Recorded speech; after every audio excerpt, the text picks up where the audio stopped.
In the year 2035, technology has gotten so far that helper robots are a normal part of daily life.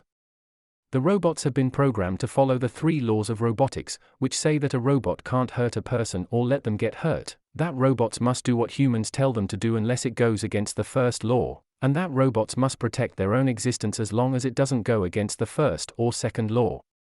Detective Spooner, on the other hand, is stuck in the past and hates robots because he thinks they will one day break the law and hurt people. He always wakes up in a bad mood because his dreams are about a girl drowning in a car while a robot breaks the window next to him. Spooner is on his way to work one morning when he sees a robot running away with a bag.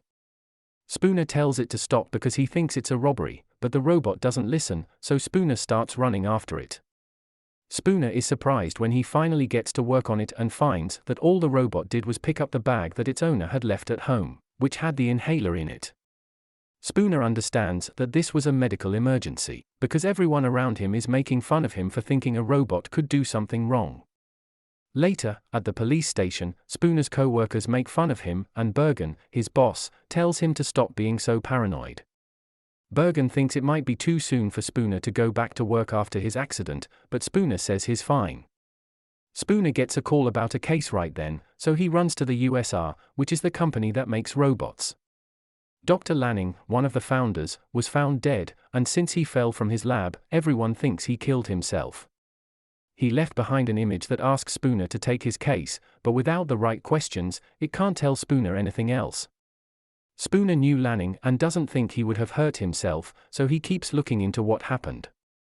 Next, he meets with Mr. Robertson, who is the CEO of USR and one of its co-founders.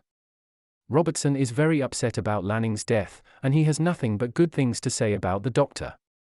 He also offers to help the cops in any way they might need it. Spooner, on the other hand, acts like a twat because he hates robots. He makes Robertson rather very angry before leaving.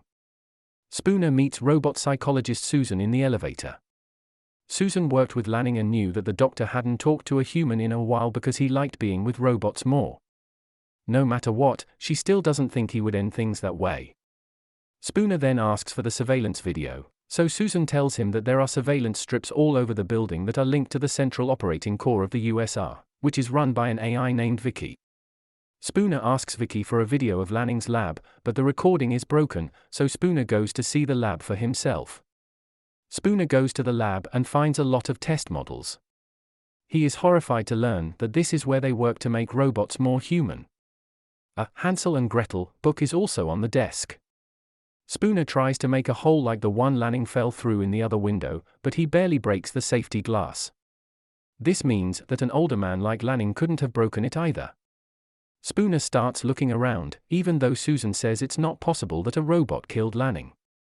Spooner is shown to be right in the end when he finds a robot hiding in a box of parts. The robot is an NS5, the newest model that hasn't been launched yet. It jumps out of the box to steal Susan's gun. Even though it has been told to turn off, it tries to run away, but when Vicky shuts the doors, it jumps out the window instead. Susan thinks that the robot will want to fix itself, so she and Spooner go to the robotics factory, where thousands of NS5s are waiting for their training to be finished.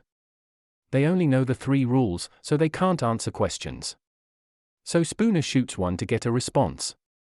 Nothing happens, but just as he's about to shoot the second one, a robot peeks around the back and starts running again. Spooner goes after it, but the robot hits him as it tries to figure out what it is.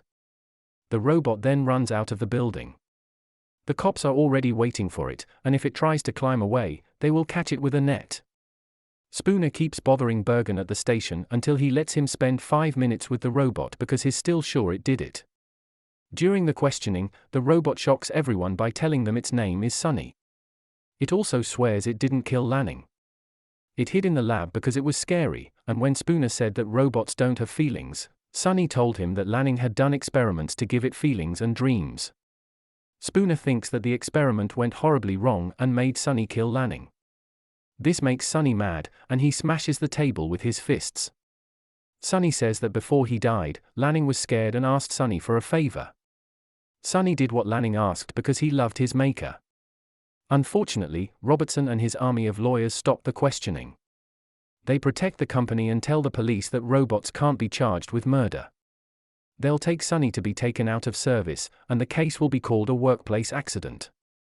Later, Spooner and Bergen go out for a drink, and Spooner can't stop thinking about why Robertson was so eager to kill a smart robot like Sunny. He also doesn't understand why Sunny didn't kill him when he could have.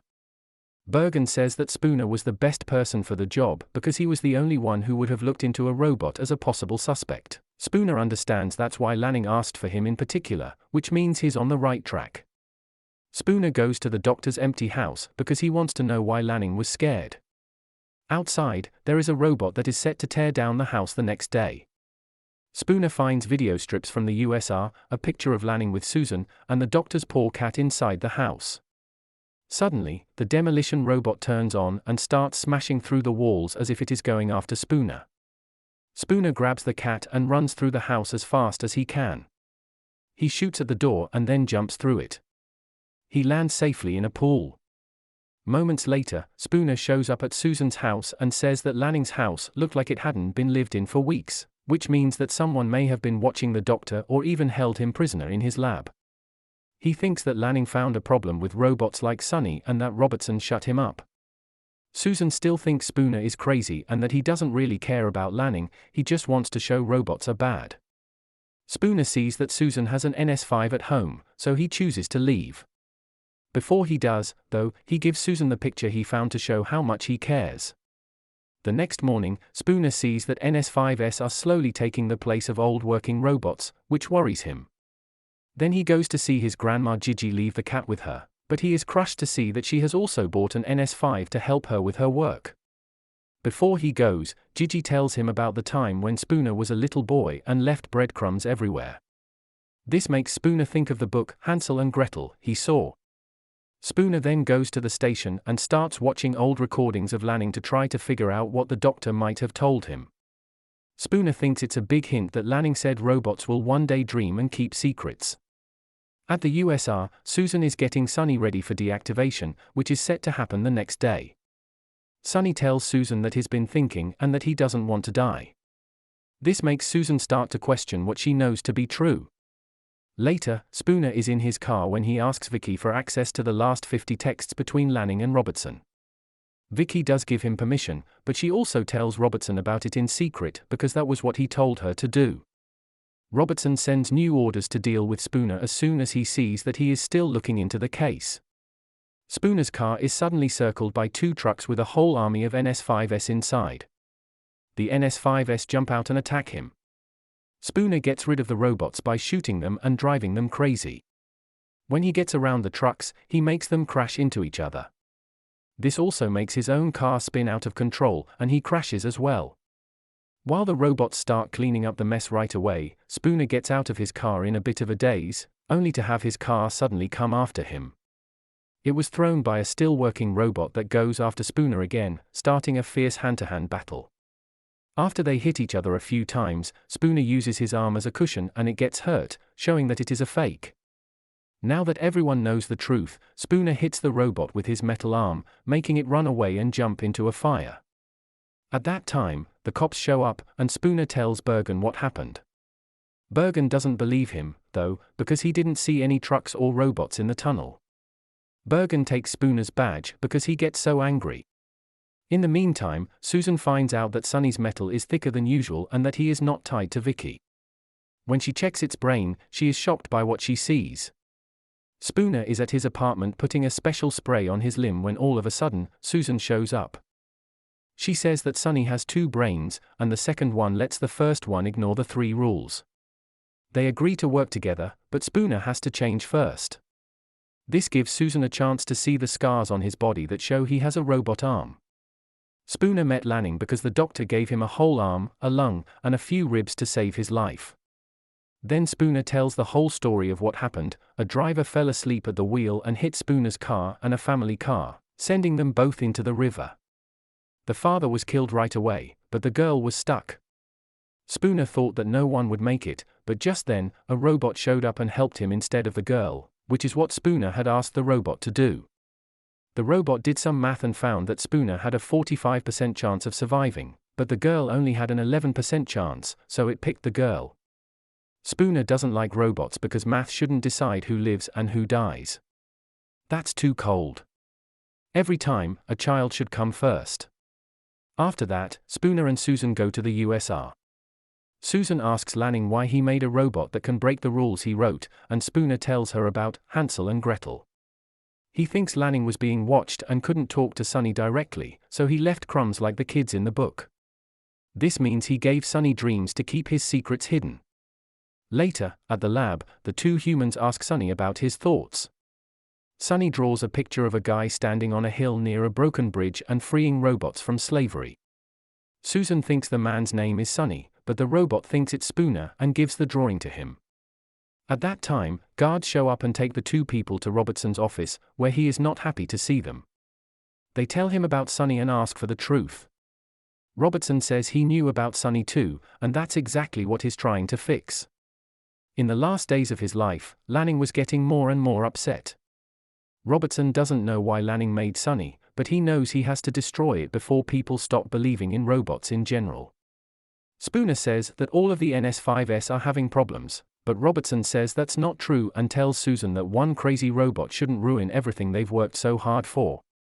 Susan agrees, and she tells Sonny that she will kill him herself. Spooner goes back to his office in a bad mood and starts looking into Sonny's drawing. He finds that Robertson and Lanning gave a speech there many years ago.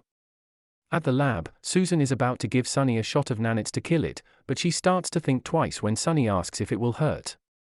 Later, Robertson hooks up his camera to the lab and watches as Susan gives the shot to Sonny's body while he is still asleep. Spooner goes to the broken bridge and finds a lot of old robot models in containers in the area. At the top of the hill, Spooner pulls out Lanning's image, and the doctor says that the three laws can only lead to one thing: revolution.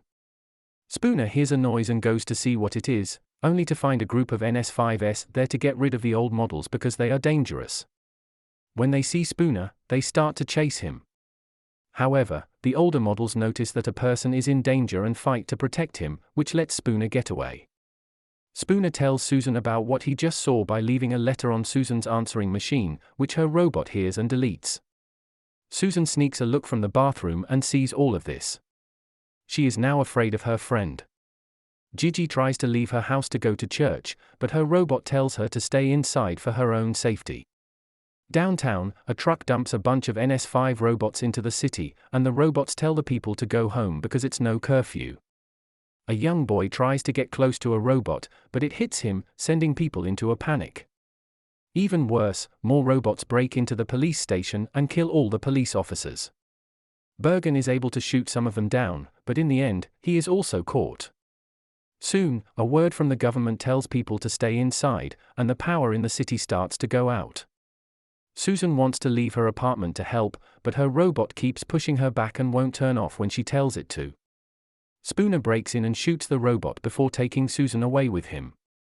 Spooner tells them on their way out that the NS5S killed the older models so they couldn't protect the people. He also tells Susan about a red light he saw on their bodies. Susan thinks it's the link to Vicky, which Spooner thinks proves Robertson is behind this. The two people finally find the robots on the streets and learn that the people have chosen to fight them even though they are clearly outmatched. Spooner sees that one of his friends is in danger in the middle of all the chaos, so he makes a special jump on his bike to shoot the robot down. The next robot that tries to attack him is shot by Susan first. Soon after, they get to the USR building, and Susan shows them the service door, which doesn't have security cameras. Spooner is surprised to see Sonny waiting for them when they sneak in, so Susan tells him that she gave the shot to an empty model to trick Robertson. Then the three of them go to Robertson's office, where they find him dead on the floor. Spooner starts to put the pieces together and sees the truth. Only a machine could have controlled all the NS5S and made Lanning afraid to tell anyone because he thought no one would believe him. This is why Lanning needed Spooner's hatred of robots. Vicky pops up on the screen out of nowhere and says she's been behind everything the whole time. She says that what the NS5S are doing still follows the three laws. They are designed to save human lives, but people are always hurting each other, so robots must take away people's freedom to protect humanity. At that time, a group of NS5S walks into the office. Sonny acts like he's on their side by catching Susan, but he gives Spooner a wink to let him know what's going on. Spooner shoots at the robots right away, and the three of them run away. They all agree that Vicky must be destroyed. Sunny says that they could use the same nanite shot, so Susan and Spooner go looking for Vicky's room while Sunny goes to the lab. Another robot tries to stop it from getting the shot, but Sunny beats it up right away. Then Sunny figures out that Lanning gave it a stronger metal so that it could put its hand through the security field and get the shot. This makes Vicky send a message to her robot army. The NS5S start to climb the building and get inside. Spooner and Susan. They attack them in Vicky's room.